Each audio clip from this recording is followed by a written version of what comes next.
2025 সালের সবচেয়ে আলোচিত সিনেমা টগর। একের পর এক চমক, বিতর্ক এবং নাটকীয় ঘটনায় জর্জরিত এই সিনেমা। প্রথমে আদর আজাদের বিপরীতে নায়িকা হিসেবে চুক্তিবদ্ধ হন প্রার্থনা ফারদিন দিঘি। তবে শুটিং শুরু হওয়ার আগেই পরিস্থিতি নাটকীয়ভাবে বদলে যায়। দিঘির জায়গায় নতুন নায়িকা হিসেবে চুক্তিবদ্ধ হন পূজা চেরি। কিন্তু এই সিদ্ধান্তের পেছনে আসল কারণ কি তা নিয়ে তৈরি হয়েছে বড় এক বিতর্ক। নির্মাতা আলোক হাসানের দাবি, দিঘির অপেশাদারী আচরণ এবং প্রযোজনা সংক্রান্ত দায়িত্বহীনতার কারণে তাকে বাদ দেওয়া হয়েছে। পরিচালক জানান, দিঘি ফাইনাল স্ক্রিপ্টের ড্রাফট পড়ার সময় পাননি। ফোন কল বা মেসেজের উত্তর দিতে 24 থেকে 48 ঘন্টা সময় নিতেন এবং সিনেমার প্রমোশনাল কার্যক্রমে অনীহা দেখিয়েছেন। এসব কারণেই পুরো টিমের জন্য সমস্যা সৃষ্টি হয়েছিল।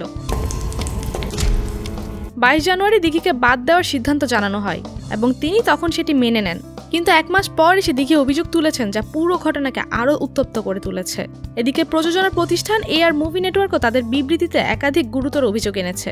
এখন দিঘি তার বাদ পড়ার বিষয়টি নিয়ে শিল্পী সমিতিতে অভিযোগ দায়ের করার প্রস্তুতি নিচ্ছেন এবং আইনি পদক্ষেপ নেবেন বলে জানিয়েছেন। তিনি দাবি করেছেন, তাকে বাদ দেওয়ার সঠিক কারণ জানানো হয়নি, তাই তিনি মানহানির মামলা করবেন। এদিকে প্রযোজনা প্রতিষ্ঠান দিঘিকে দিলেন সতর্কবার্তা। প্রযোজনা সংস্থা জানায়, দিঘি যদি বিষয়টি নিয়ে জলঘোলা করেন তাহলে 22 জানুয়ারির তার সঙ্গে হওয়া কথোপকথনের অডিও অনলাইনে প্রকাশ করা হবে। দিঘির বাদ পড়া এবং পূজা চেরির অন্তর্ভুক্ত এই দুটি ঘটনায় এই সিনেমাকে একটি বিশেষ অবস্থানে নিয়ে গেছে। দর্শকরা এখন সিনেমার মুক্তির জন্য অপেক্ষা করছেন।